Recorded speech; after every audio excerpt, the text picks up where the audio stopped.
How St. George defeated the dragon.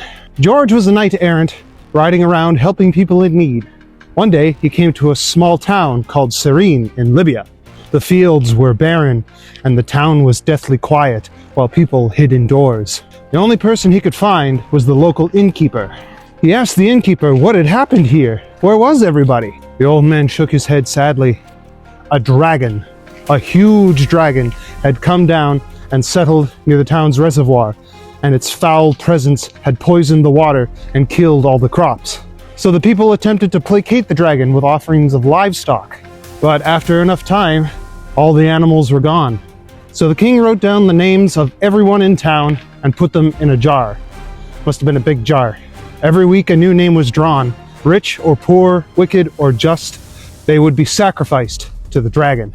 Worst raffle ever. This time, the king drew the name of his own daughter.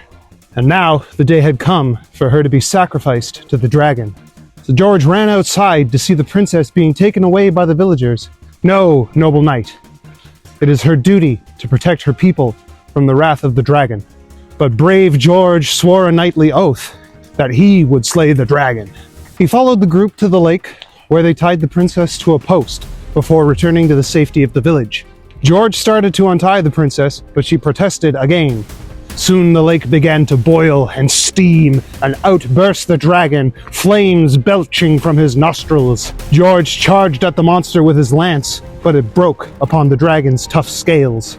He circled around and cut the princess free, who had a change of heart upon seeing the fearsome beast. The dragon heaved a mighty breath at George, and he was engulfed in flames, and his armor began to melt. The princess ran to his side to help him remove his useless armor.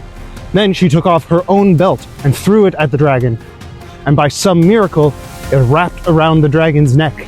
She grabbed the belt and held tight, holding the dragon in place as George thrust his sword into the soft flesh under the dragon's wing. And so, the beast was slain and the princess was saved. Eventually, George would be venerated as a saint, and that's